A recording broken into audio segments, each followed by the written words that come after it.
2, 1, and we are on time for once. Holy shit. Mark this on your calendars, people. This is going to be a day to remember. The only thing that probably has gone right all day long.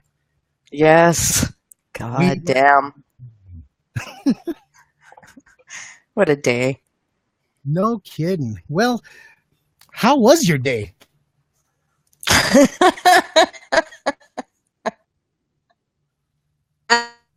Bad day make me say it was a bad day. It was just one of those days that was like, really? Like, really?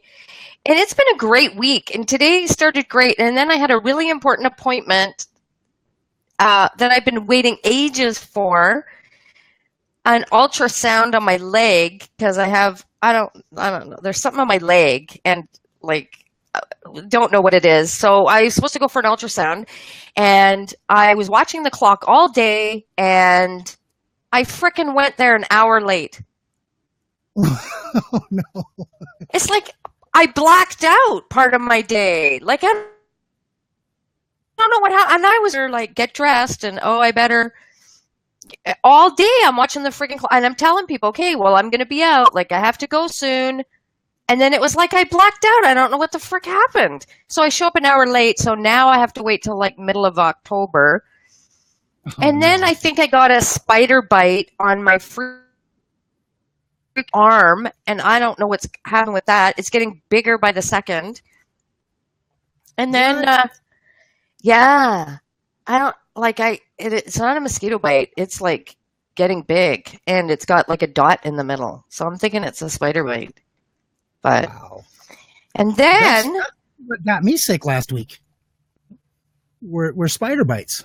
Well, it doesn't make me feel sick, but it's huge. And then, so I come home from that freaking appointment where I was late and I'm like, this is great. I come home, I don't know, something was on the floor or something. I sliced my friggin' toe open.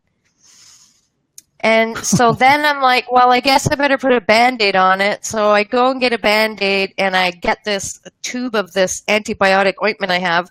And I'm like squeezing the shit out of it, trying to put it on the Band-Aid. And it's like, it's nothing is coming out. And I'm squeezing it and I'm like ranting. And why? There's stuff in here. Why is it not coming out? Well, shit, I guess I'm going to throw it out. And I'm like, so where's the lid? I'm looking around for the lid. I'm like, where the frick is the lid? And I'm talking like this out loud to myself. Where the frick is the lid? Right? And then I'm like, oh shit, I never took the lid off. That's why the stuff never came out. So then.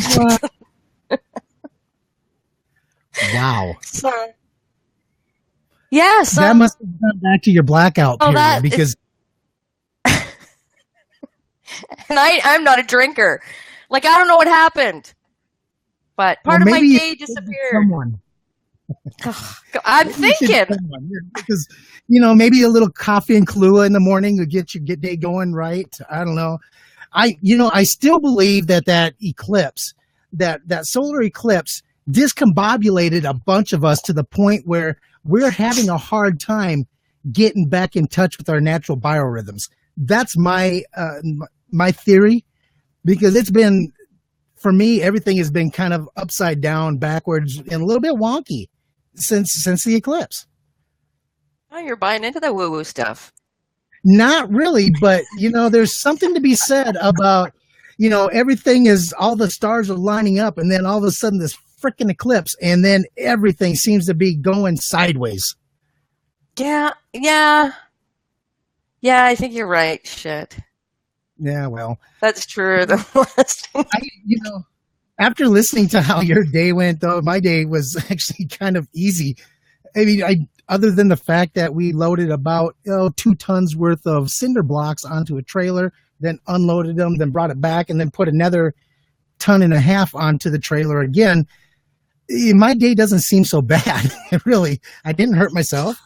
I did have a nice long 11-hour day at work. That's not bad. But for the most part, I don't have nothing to bitch about compared to what you went through today. That is something that's wow. Not that it was like really bad. It's just that, it was just one of those days where it was like one little thing, and it's like being pecked by a duck, right? Like over and over. It was just like, really? Really? But then I thought, great, because there's always a silver lining to everything. I thought, great, this will be great for the show, right? And what we're talking about today. Oh, absolutely. So why don't we get into the show? How's that sound? Absolutely. Let's do it. Perfect. Well, thank you everybody for tuning in to Grit and Grace TV. I am one half of your host, CJ, and next to me is my amazing, apparently blackout prone co-host, Lynn Brunette. And today we are going to be talking about your online persona. Are you who you say you are on your social media profiles? And is your real life just kind of, completely different?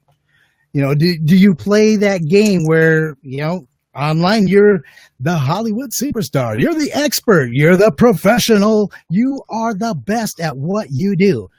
And then in real life, you're mumbling and bumbling and fumbling through every day, just like the rest of us. I guess that's the way I have to put it, because not every day is perfect. It's not. And for some people, you'll see like every day is perfect and everything's just sunshine and roses, or I love the ones where I had a really bad day, but look at my selfie. My favorite ones are the ones that they are always, and these are the people that I believe are the most authentic people on social media. And it's those ones that post those, everything is negative. Everything is just going to shit on them. They are just having the most horrible life imaginable. Those people, I believe, are probably the most authentic, just because they put themselves in that role, in that realm. I mean, if you're that negative all the time and you're posting about how negative everything is, you've got to be living that negative life. There's just no other way. Yeah, you're not impressing. You're not living to impress anybody. Oh, absolutely. You know what? Everybody can relate to it. And if you can relate to this, share this. Please share this out, because I know for some people, they really struggle. They get into a big depression about watching people's lives on social media. So, if you think that if you've got that friend who and have them have a look at it. Yeah. I mean, come on. We do want to put our best foot forward. Absolutely. I mean, we want to, and part of it is to inspire other people as well. But we're all concerned about how we look, and it's so funny because everybody's busy looking at themselves. They're not looking more concerned with themselves than they are you. But I get that, we want to be inspiring, and we're concerned about how we're going to look, and we want to be inspirational if that's what the work is that we do, because people don't necessarily want to or can't find anything good in any situation. I mean, I totally get that, but you got to share some real stuff too. Absolutely. There's that concept that came out back in the MySpace days. And I know a lot of the people that are here, we started off on MySpace by playing those games like Gangster and Mob Wars and all those different types of things where you kind of created that community, and you had to friend all these people just so you could get enough boost in power to be able to continue playing the game. I mean, and after a certain point, you had so many friends, you didn't ever have to stop playing, and you were on MySpace nonstop 100% of the time. Very rarely, though, did you ever see somebody. Wait, did you just say? Yes, I did say MySpace, Leland. That is very. That's where most of us, probably got our start at. Is it with the MySpace? I was never on MySpace. I heard of it, but I never was on it. The thing I found out about MySpace is it was like the breeding ground for the, let me say, the profile that you wanted everybody to believe you were. Whether you were Well, a that was rock the star. beginning, right? It was the beginning, and everybody gave them.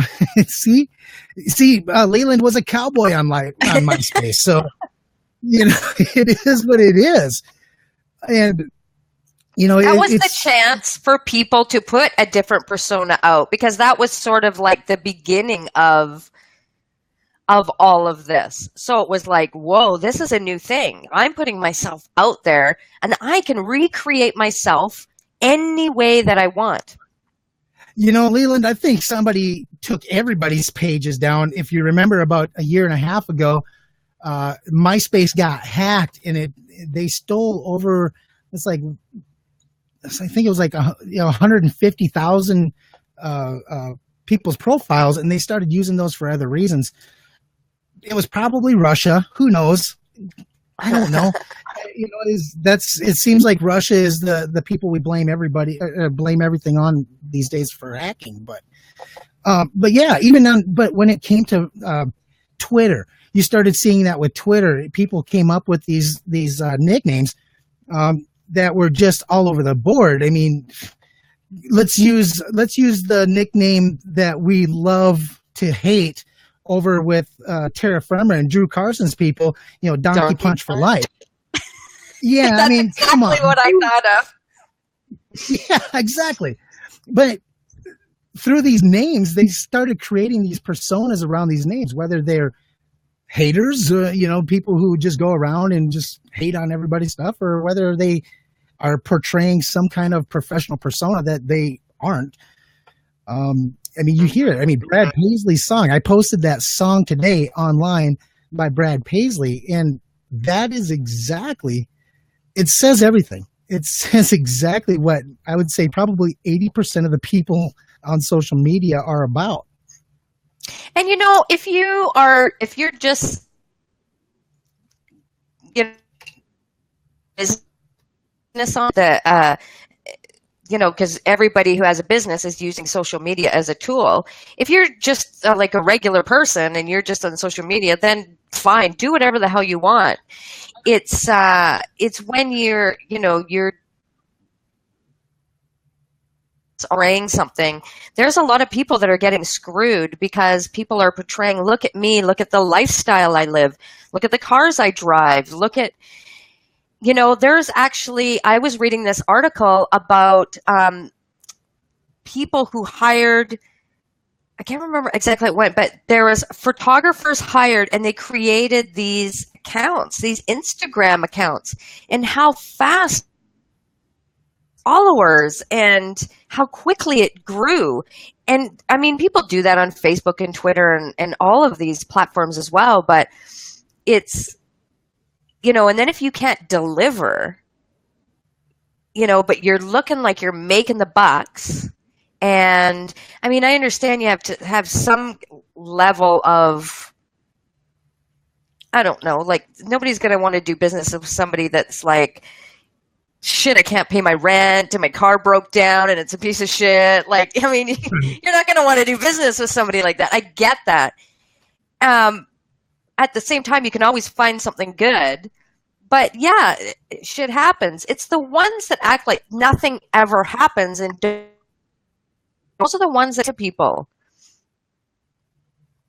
Like, wow, you just kind of froze up there for a second, and I missed a little bit. So could you repeat that last part? Crap! I don't remember. Well, I think what you were saying is, when things happen to people, and I get it, on your business page, you don't necessarily want to put your everyday life out there. People like myself, who I use my personal page as my branding page, because I took the role of, I was going to brand myself. And because of that, when I launched Raw and Real, I wanted to make everybody aware of the fact that the person that they're seeing on live streams or in my show or hearing in my podcast, they were going to be sure that that's exactly who I was. If they walked up to me in the street, that is the same person that they would meet in person as they would see on the live stream. So I have done the ranting live streams. I've pretty much laid everything out. But at the same time, I've seen other people, and just to use this as an example, Dan Henry is probably one of my favorite live streamers when it comes to what he does in business and how he shows up on his live streams, how he shows up on his Facebook page, everything. He is so consistent across the board. You know exactly what you're going to get from him. And, you know, and the same thing goes for, you know, there's so many other people out there, and I could go, you know, on and on and on about all these different people, you know, like Dave Daly, he's the same way. You know, Tiffany Ballard's another person. Leland Best, he's sitting right there talking and chatting, the only one chatting. Hey, if you guys are hanging out, follow along. Say, hey, you know, throw a 1 in the comment box. Just let us know you're there so we can say hello. But, you know, the people that show up as consistently and authentically, and I hate to use that word, but it is what it is. I know I cringed a little inside when you said it. I know, and I did too. I was like, ew. But for the most part, you know, those people, you know, they get it. They realize that this is a tool that they could really get out there. Now, that's a good thing and it's a bad thing. The people that are showing up, that authentic self, the just showing up consistently, being them, no matter how you approach them, whether you catch them on a good day or a bad day, you're going to know how they're feeling based on how they interact with you, either online or even if you call them. You know, and I think that they get a bad rap. So I think that's the reason why a lot of people go to this alternative persona, if you will. And like you said, put your best foot forward. You only show the good. You don't really play with the not so good. Yeah, I think that especially if you are branding yourself, my page aside, because my business is me. You can't separate it. And so in branding yourself, people want to be able to relate to you. They want to be able to go, wow, look at this person. She's got, you know, she's doing these things and she's having, this is how she's getting through the struggles. You know, I can relate to that person. I think we're seeing a little bit more, but, you know, there's got to be some type of balance to it. And if you really do have, you know, if you want to park yourself in front of a Rolls Royce and take a picture, don't pretend it's yours, though. Like, say that, you know, this is something I'm working towards, or, you know, and I was watching a video Tiffany Lee Ballard did one time, and she was going through some really, really, like, I really was captivated by watching the video. She was really struggling, but it was the way that she was delivering it. It wasn't like, oh, life sucks and poor me. And, you know, it was like, you know, this is what's happening. And I'm very much one of those people. If you're pissed off, if you're whatever you're feeling, like, feel the shit out of it. Like, just, like, I'm just go through it, bang, done, it's over. Like, if you're pissed, be pissed. If you're whatever it is, feel it, be done with it, move on. Like, don't stay there, move on. And I like to see that in other people. I love it when I see you pissed off and ranting, and I can tell her if you're having a bad week, or like, I can tell by your posts, whether you're posting, I can tell that. So that's a really important part of how we show up online. We can see the people will treat if they're having a hard time because they can't deal. I know for some people it really throws them for a loop when they see what other people are doing online. So it's to really know, like, hey, we're all trying to look good. Of course. I mean, you want to look good, but share that, but share the usefulness of it. But then you get those people.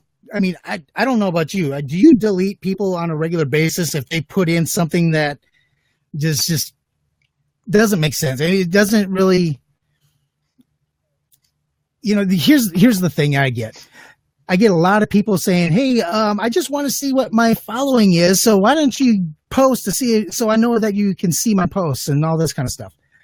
And then next thing you get, Oh. I mean, we had that conversation with the people before that, hey, I just want to check out the Facebook algorithms, this, that, and you know what? That's a bunch of BS. You don't have nothing. So you just start throwing that stuff out. And I think a lot of us, like if I look at my page versus my wife's page, her page is just family and friends. There's no businesses. There's no, all these other, marketing, this, that, and the other. And it's cool to see her post or her page because there's no sponsored ads either. There's very few. Yeah, exactly. Because she's not in business, right? Leland, almost every day you're doing that? Wow. I've done that myself lately. I've probably gotten rid of about 400 people recently just because, one, they're posting stuff that in languages that I can't understand, and I'm not going to go through the translation process, or they're posting political stuff. I don't have time for politics. You just have to be choosy from the beginning. Buddy, right. Sunday, for the first time, I had to block somebody that could have potentially become dangerous, might be too strong of a word, but could have been. So that was the first time. I know, everybody has different, as soon as they see one thing they don't like, they block people immediately. Everybody has their own thing that they have to do to keep their sanity, I guess, while they're online. But or the announcement of, go ahead. Yeah, there's a couple comments. Yeah, I just wanted to quickly say, I would really love Tom to unpack that whole passive aggressively scroll. I don't exactly understand how you passively aggressively scroll through whatever. But, hey, thank you for tuning in with us, Tom. Jaden, she's my niece. Thank you. And yeah, the depressing stuff on Facebook, it gets distracting. It takes away from your experience. So usually when I see stuff like that, I'll hide it and unsee it. And maybe that's not fair because now you're limiting what you do see from these people. But at the same time, I really don't have the time to, I don't have the time to grit my teeth and scroll past the crap. That's what I'm saying. I think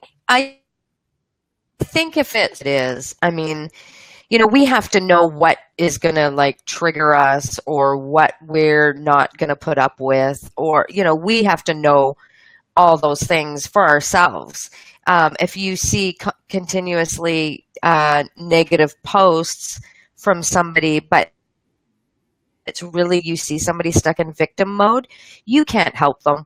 And if it's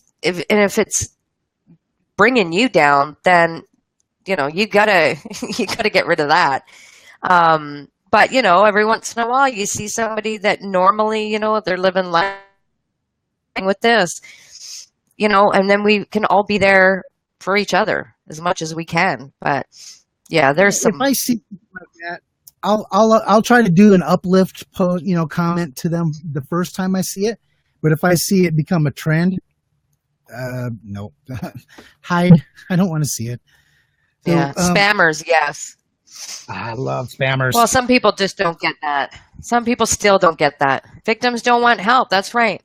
That's right. They want people to affirm their bad feelings so they feel right in feeling the way they feel. Yeah. It comes down to that Me Too society. Everybody wants somebody to say Me Too, so they don't have to be alone in their misery or even in their celebration. People will post things all the time. We see it all the time, especially in certain groups where if they're podcaster, for example, they'll post that they got their 1,000 downloads or they got 10,000 downloads. And, that's cool. We like to celebrate those things with those people when it happens, not every day for the next month. Yes. They become, it goes both ways. When they become, and that becomes, gets into what Leland's talking about, the spamming. So are you talking about Okay, so I see posts like this. At first, I was like, I'll be see that fucking post? Like, what the hell? And then it turns out it's like one of those posts, and they've sponsored it. Like they've turned it into an ad. It's like, really? Like, you've turned a testimonial into a sponsored ad, and it's like, you know what? Testimonials do squat. Nothing to me. It means nothing to me. Like, anybody could get a testimonial, really. Right. I mean, they do somewhat, but why are you turning it into an ad? I hate that. Like, that bugs me. The whole sponsor thing bugs me anyways, but that's a whole different topic and a whole different show. I understand, advertising is, when you get to a certain point and your organic reach has just stagnated, then you start boosting posts, sure. and you start buying ads and stuff like that. I get that. Yeah. But what you're talking about, when you get somebody who reaches some kind of an accomplishment, and then all of a sudden they're having it sponsored, it makes it, who really cares? I mean, you shared your accomplishment. We celebrated your accomplishment. Now what are we supposed to do with it? You don't need to have a sponsored ad so everybody can see it. Oh, what do you think that's going to get people to come over and follow you? Probably not. So I need a testimonial from. What's funny is he asked me for a testimonial like a long time ago, and I was actually going to write one, and I never did. So I'm the dick. So sorry, Leland. They are good. I hate seeing them as ads. I don't like testimonials as ads. I don't like that. But get him that testimonial, CJ. Come on. Well, they're valuable. Now it seems kind of like, I'll review your page, but I don't know about. Yeah. Speaking of reviews. Review there, Leland. We'll make sure CJ gets that to you. I'm actually going to show that one because that was kind of funny. I like that. That's pretty classic. Yeah. And now that everybody knows that oops. But how many times have you asked for a testimonial from somebody and they give you a testimonial and you look at it, it's like, is that good or is that bad? You kind of get that feeling that it's kind of a generic testimonial. It's a hard thing, though. It is. Like, it is. Because you want to say something well, but I know. When people ask me, it's like, oh, okay, I have to think. What would I want somebody to say about me? Then that helps you. There you go. There's my tip of the day for you. So what kind of things do you see most common, though, when people are creating a new profile? What are some of the common traits that you see portrayed? And this goes out to the rest of you, too. I really want to know what you guys see when you see someone's new profile or when you come across somebody's profile, maybe for the first time. What are some of the common things that you're seeing that maybe kind of turn you off from their profiles or maybe even attract you and you don't know why? They don't fully set up their personal profile page listing the things that they do. I'm going to get my ass kicked on that one for the rest of my freaking life. Holy crap. But you did a wonderful job once you did it. And the problem doing it. Why are you not utilizing the space that way? Well, I didn't know. To be honest with you, I really didn't know how to effectively use that space. And a lot of times when you look at that, I'll look at other people's stuff now and realize, oh, geez, I've been missing out for a long time, not understanding how to leverage that real estate. Mm-hmm. But at the same time, I guess for me, it always, when I was actually going through and doing it, it almost felt braggadocious. And it shouldn't be, because it's almost like your resume. It's like a timeline of your resume, in which anytime you're trying to interact with new people and create new relationships, that information can be very helpful. But at the same time, when it's on your personal page like it is on mine, it's like if I'm trying to be friends with maybe just Joe down the block, and we just have a common interest in maybe, painting cars, all that stuff over there really doesn't mean a whole lot. Yeah, but you don't know that. Never Yeah, true. prejudge. You never prejudge. I mean, you don't know, right? Um, I think the other, it's constantly just ads, ads, ads, ads. But the biggest mistake that I think that it still boggles my mind is people don't use a picture of themselves for the personal profile owner. Are you posting a picture of your dog or a freaking flower or like we want to know the person behind the business. So that's a mistake that I still make. Supercalifragilistic extra. You're on fire tonight, Leland. You must have had a couple of glasses of wine in you. That's good. I love it. Yeah, Absolutely. and it's just constant selling, selling, selling. But the ones that I really notice, there's some people that I see that every time they make a post, it's like it has to be accompanied by a selfie. That's my I don't dog. something like I don't get it. Like I don't get it. Yeah, or a picture of your product. Yeah. I don't think I've seen that actually, Tom. But if you're, Oh, wow. if your business, like have your face there. Like I want to see the person that I'm doing business with and have a picture that actually looks like you. I've seen pictures of people and then I see them in real life and I'm like, what? That looks nothing like you. Like you had hair in your picture. Like I don't understand. Like, yes, Evelyn, Fireball, I need some. There it is. Evelyn is officially in the chat. Thank you for showing up, Evelyn. You know, what's funny is Tom said something about picture of your product. When I was extremely active in the fitness community, I would get guys that would friend request me, and their profile picture would be like a stack of steroids. Like that was going to get me to say, "Yeah, I want you to be my friend." Come on, I mean, that's the kind of stuff that I would see, and then of course it would be accompanied by just private message after private message. Hey, I can hook you up with this, and this is my price list, and blah blah blah. Like, yeah, those are the ones that I'm starting to see a lot of. Not just the steroids, but the people that come on for unsolicited, business. It's the big one right now is this cryptocurrency. I bet you I talked to 3 or 4 people that will message me out of the blue. They're not even friends. They'll just message me out of the blue. And, I looked at your profile. It's very interesting. Tell me a little bit about what you do, blah, blah, blah. So they get me talking. And next thing you know, I said, well, what do you do? Because, reciprocity, the law of reciprocity, you have to ask them if they've asked you. And they've sat there and listened to you bullshit about what you do. They're going to expect you to ask them, what do you do? And then they start in on their cryptocurrency pitch. And it's Bitcoin and stuff. Yeah, I have some friends in Bitcoin. I was going to get into it a little while ago, but it became so popular they were like froze it.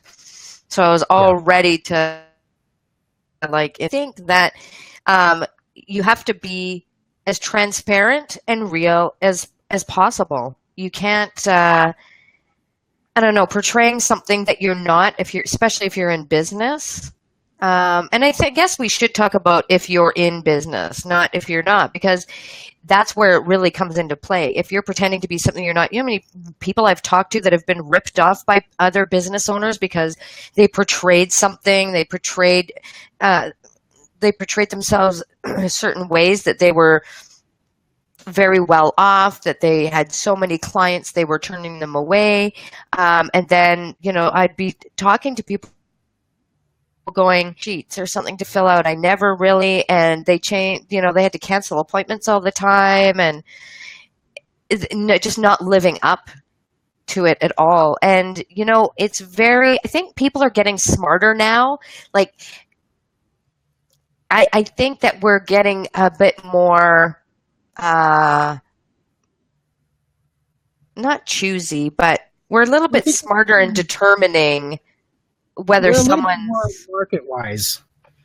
It used to be back in the day, you threw a website up and you marketed your business through your website. Now with social media, it's completely different. Now you may have, 10,000 people in your space, whereas before you may only had, maybe 50 or so in your space because it was more locally based. Even your websites were more locally based. Mm-hmm.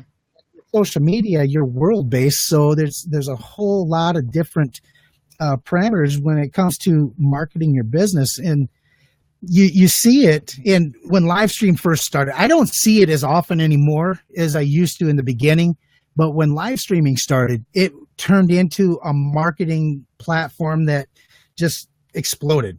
It seemed like everybody was marketing. They had their whiteboard up behind them. James Swanwick is a real good example of this. He had his whiteboard up and he was talking to you about Ty Lopez's program. He was talking about Swannies. He was talking about whatever product he was trying to pitch at that time. Maybe his personal course, his personal development course or his no alcohol day challenge. I've seen them all. I've watched his stuff because that's what was there in the beginning of live streaming. Yeah. And I don't see it nearly as often anymore.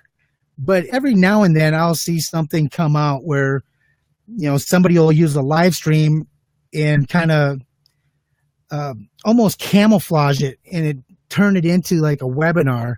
And then at the end of this live stream, they're talking to you about, hey, come on in, let's get you started.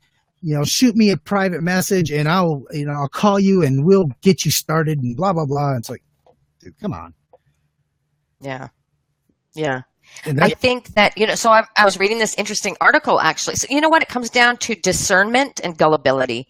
For some people, I think people that are so desperate for that thing that they need to grow and explode their business, that thing that's going to get them discovered, and people that are coming from a place of desperation that I feel so badly for, they're the ones that, look at me, I'm jet setting here and I'm on this beach and look at where I live and look at the clothes and the jewelry and all of these things. It's, there's still those profiles, those images online still exist because there's people that still buy. There's people that will, get another credit card so they can buy that person's program. I mean, that it still exists. But I was reading this article and they were saying that between Canadians and Americans, that they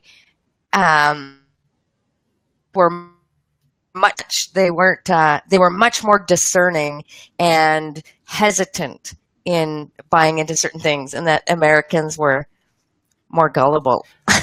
Well, that's because of the way we were raised. It was always, oh, you can do anything, you can be anything, you can have anything. We live in a society where more is better.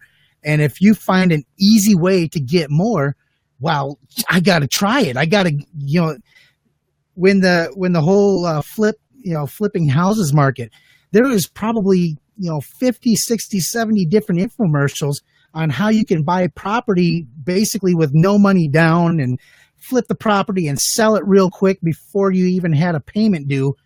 And then you never put a single penny out except for what you put into the property. Yeah. Then you started seeing people, how to buy a house without actually buying the house, where you basically went in and it was kind of a roundabout way to be an agent without having to have a real estate license. And you could basically get into this house and then sell it before anybody knew the difference. And yeah.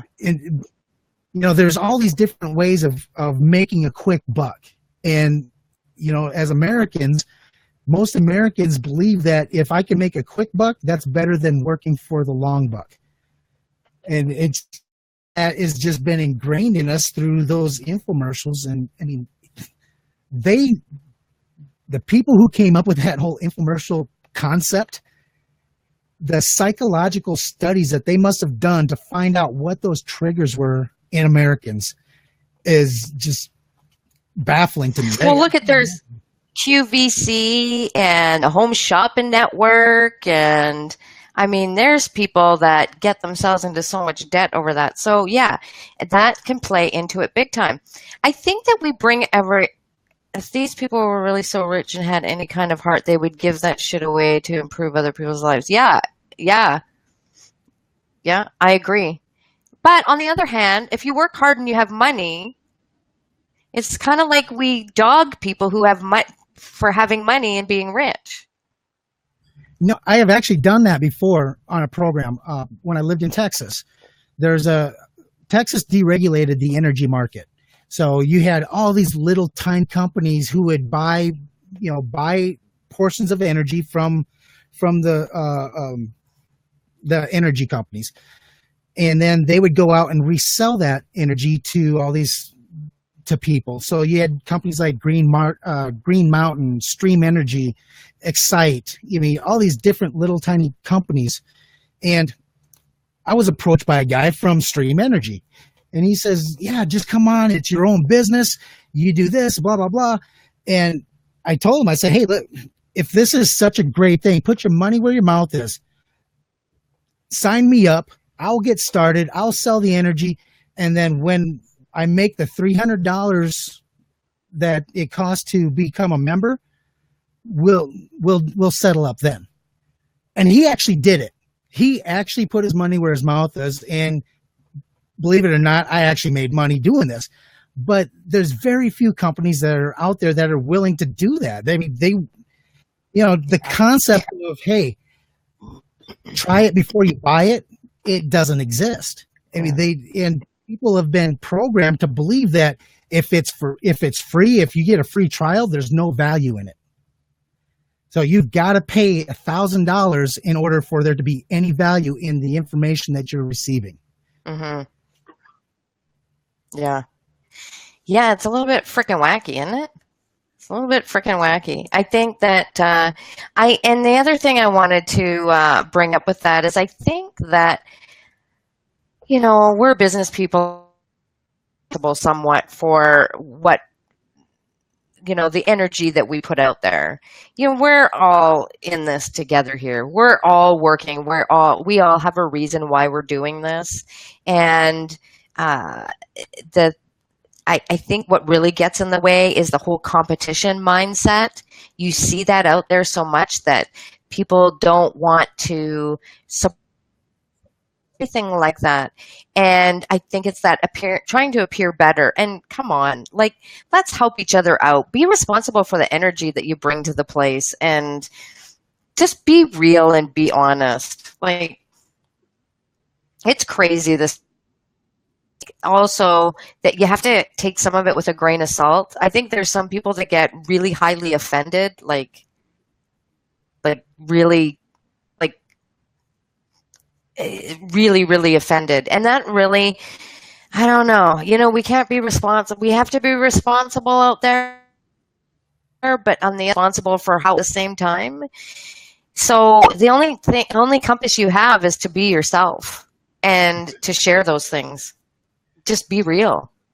But then at the same time, I see posts that are like, this one person posted this thing that says that I have a hard time trusting nice people. In order to do business, I need to do business with the asshole. And I don't really understand that concept. Just because a person's nice, has a genuine sense of who they are and treats people. Something happened. Something happened to them then. Oh yeah, they got person and bent over, and then forever nice people are just. Yeah, well, I came to the realization that maybe I've been searching for the wrong coaches. Maybe I don't need personal development coaches. Maybe I don't need, accountability coaches. Maybe I need an asshole coach. Maybe I need to correct that character flaw just a little bit. So maybe I can come off as a little bit more abrasive. I don't know. Maybe I'm wrong. Maybe. See. But yeah, Leland agrees with you. With what? What did I say? I don't remember. I've been blacking out all day, obviously. Yeah, well, and I want to comment a little bit about this comment here. Leland says, come on, bud, you got to put some skin in the game. Sweat equity is skin in the game. I don't care who you are. If you can't go out and do the work, you shouldn't even be trying. Sweat equity is more important, in my opinion, than financial equity. Just for the simple fact that if I bring someone in and they say, okay, I'm willing to work with you for X amount of time, I want to see what you do. And if I can't deliver on the promises that I have given them if I set their expectations and I don't deliver on those expectations, then that gives them the right to walk away free. Don't worry about anything. But if I put in the sweat equity and I deliver on all those expectations, all that's going to do is create more opportunity. And that's the way I guess I was raised. In every business that I've ever worked in, that sweat equity is always proven to be more valuable than financial equity. So yeah. Well, yeah, depending on what you need. You know what? Okay, what you said, it nails it perfectly. The whole thing comes down to integrity. Do what you say you're going to do. Going to help somebody do such and such, then help somebody do such and such. If do what you say that you're going to do. Don't go around. There's so much of that. And basically be the person that you would like to see out there. And interact with people and show kindness and show support and share things and build each other's up and help promote each other. And yeah, sometimes we get caught up in doing our own thing and we forget to do that. And if you need to, yeah, exactly, say what you mean and mean what you say. And together, we're all trying to build our businesses. We're all trying to make a name for ourselves. And some of us are further along than others. And the more that we can eliminate that noise, that garbage, and, focus on what it is that push everything aside and treat people the way that you'd like to be treated and act the way you'd like to see other people act. Now, when you see a video and somebody is, they become emotional in that video, do you think any less of them? Like, well, how do you feel if you see somebody that's a business and they're talking about an important thing and they get a little bit choked up? I think people worry about that. I think when a person shows emotion, it's the more emotional you become about what you're doing or whatever the topic is. If it's a message that you're trying to deliver, or if it's maybe something that you're promoting, your product, something that you've worked so hard to get out into the market, that to me shows me that you're passionate about what you're doing. You care about the end result, not necessarily about just selling the product, but you care about the end user's experience with that product. And I like to see that. If someone gets a little choked up about something, that to me tells me that it's not just about what they created, it's about what problem it solves for the people who are going to be using it in the end. Mm-hmm. That's the way I see it. Yeah.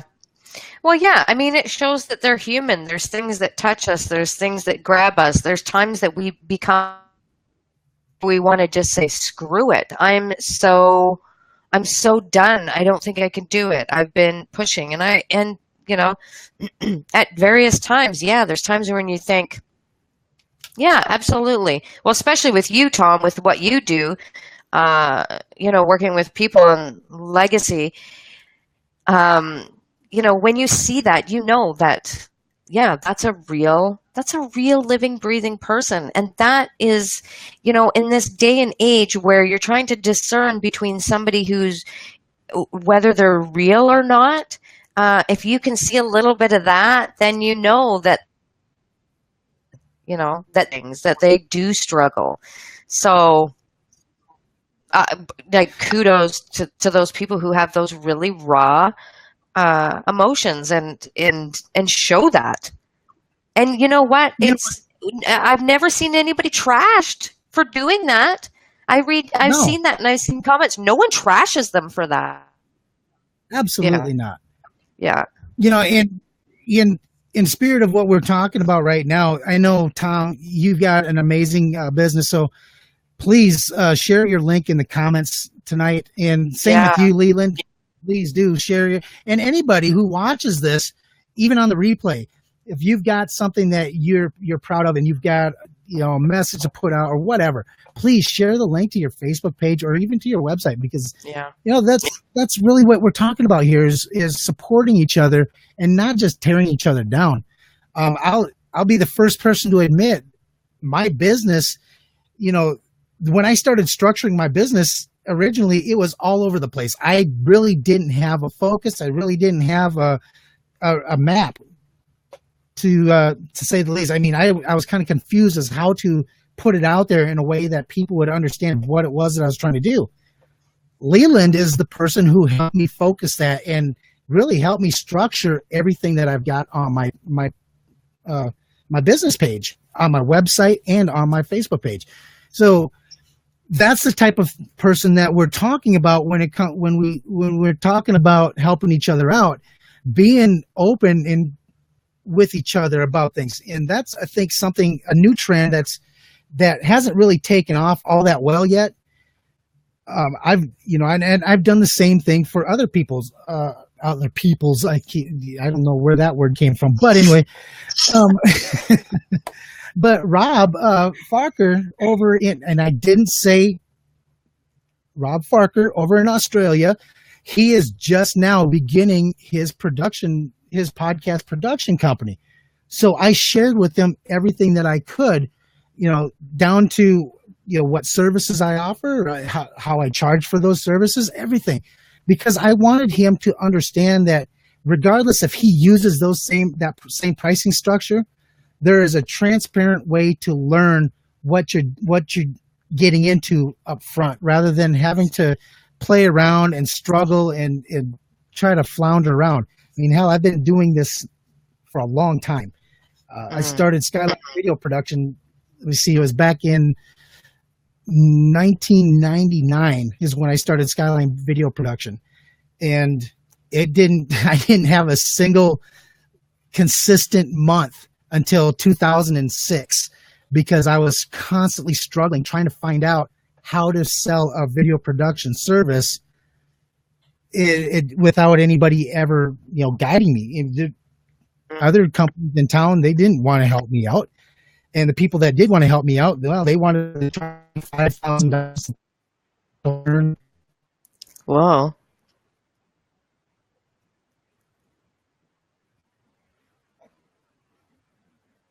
You either you froze or I froze.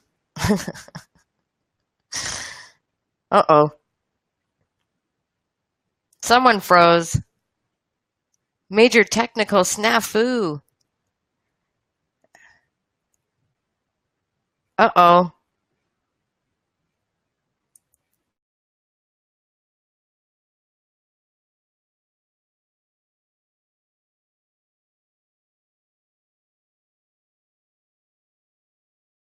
PG out. I don't know what happened. I know. Oh, he's back. I am. What the heck? I have no idea what just happened there. Wow. Wow. Anyways, so they have no idea what I just said. So that's kind of fun. Companies that wanted to charge a lot of, yeah. So, yeah, I've practiced in that actually, Tom, so I'm good. They were going to charge a lot of money. Yeah, and there's the thing, right? Okay, so Rob is starting his thing. I saw that. Rob's starting his editing thing. But here's the thing. He's not the only group that does that, but he is the only one like Rob. And that's the problem, why people are trying to think they think they need to like get ahead with some fancy trick or some way to you know, to con people, to make it like a little bit somebody might go, yeah, I jive better with Rob than I do CJ. I find CJ like really loud and obnoxious, and I like Rob. He's, I like Aussies. Or no, I don't want to deal with Rob. I want to deal with, I don't know, somebody else, right? That's the thing. You're going to work drawn to. Rob could have some extra little groovy, funky thing, but but you're just drawn to CJ. You like his no BS style, and that's just the way it's going to be. So this is why we need to stop this fakeness, because I'm having an issue today.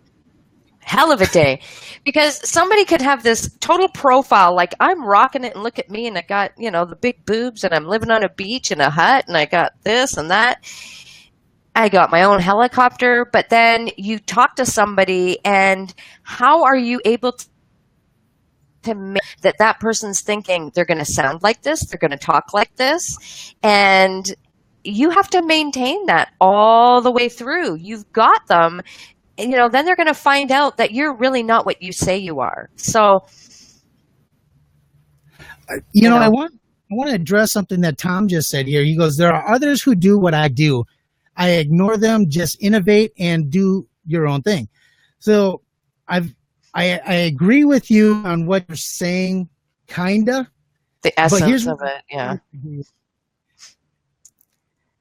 If you don't know what your competition's doing, if you don't study your competition, you don't know what you need to do to stand out from your competition. And using that word competition and kind of using it lightly, because it's not like you're directly competing, because there are so many people out there who are going to, like you just said, they're going to resonate with what Tom does in his business more so than they're going to resonate with, say, what I do in my business. So if it goes to the point of, you've got, you do a web search and you're looking for someone to do family documentaries, and Tom's page pops up and my page pops up, what is it that stands out about Tom's page versus my page? Now, if I'm doing my due diligence and I know everything that's on his page, I could almost recite everything that he does and he offers. That gives me an advantage in being able to stand out from what he does. I can do something different than what he's offering. Now, maybe he's offering a little bit more, and you don't know that until you talk to him. However, that's one of the things that I took. The Art of War is probably my favorite book of all time. You can use it in life, business, anything when it comes to strategic planning. And Sun Tzu said, if you know your enemy as you know yourself, you need not fear 1,000 battles. Well, that plays right into the business world. You got to know your competition so you can stand out and you can anticipate where they're going to go next, because they're going to see you, because they're going to start studying you. They're going to see you standing out. So now they're constantly chasing you. And that's what I loved about what he was saying. Just innovate. Yeah. If you're innovative, if you know how to stand out, you're going to have your competition chasing your tail when you're just one step ahead of them all the time. I totally agree with you. I'm getting feedback. Do you hear that? I don't hear it. No, not at all. I'm getting major feedback. Are you bullshitting me? No, I swear to God, I don't hear it. Oh. No. Because you looked like you were teasing me a little bit there.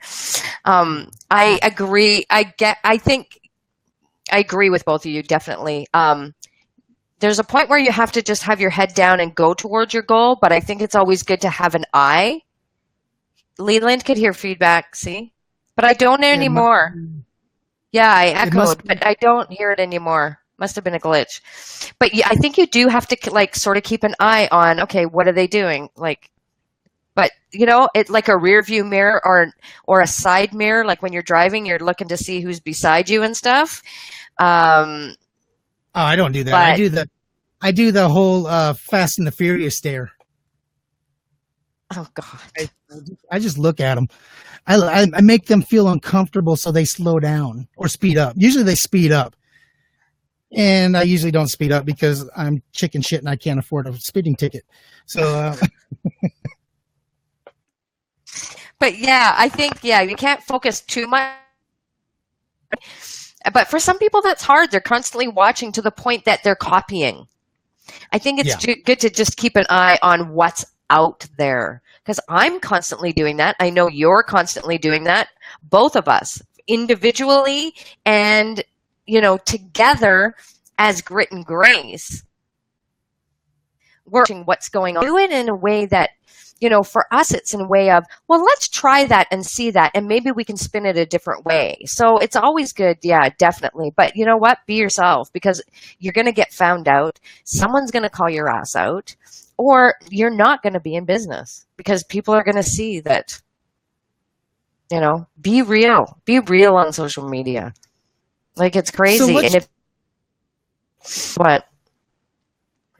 So what's your final thoughts on you're so much cooler online? What's your thoughts? What take us out of this? Oh, Frank, that's a lot of pressure, man. Hey, I brought us into this world. You take us out. Okay, thanks for joining, Tom. Thank you so much. Tom rocks. Love Tom. And I met Tom on your show. So that was great. Yeah. Tom is awesome. And like I said, please leave those links. I know Carlos. Hey, Carlos, please leave a link to what you've got going on. Leland, Evelyn, Leland, all of you, Tom, leave your links. Yeah. If you're catching the replay, leave your links. Leave your links. I don't really have anything more to add. You know what? It's be yourself. Because people do want to be there to support. And if you don't, last year was a really hard year for me, and there was, between personal stuff, business stuff, health stuff, I wouldn't be able to get the information I needed, the help I needed, the opportunity to share the crappy things or ask for help. And being, the person I am, it is hard to do that. You don't want to appear like you need help. That is very much me. But, there are some people that you can get close enough to, unless you're willing to share those tough times too and be open and say, look, this crappy thing is happening. And you were one of those people that made a big difference for me. Going into this year, there was like 3 people that made a big difference for me that really helped. And unless you're willing to open up and trust people and say, I'm having a really crappy time. It's not always great. Yeah, sometimes it's really flipping great and my life rocks. We're more human. We want to do business with humans. So be a human. Don't be a robot.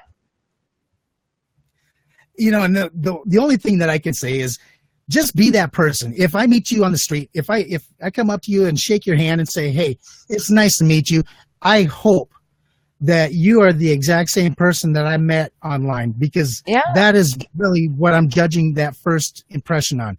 And you don't want to ruin that. You don't want to destroy that perception of who you are.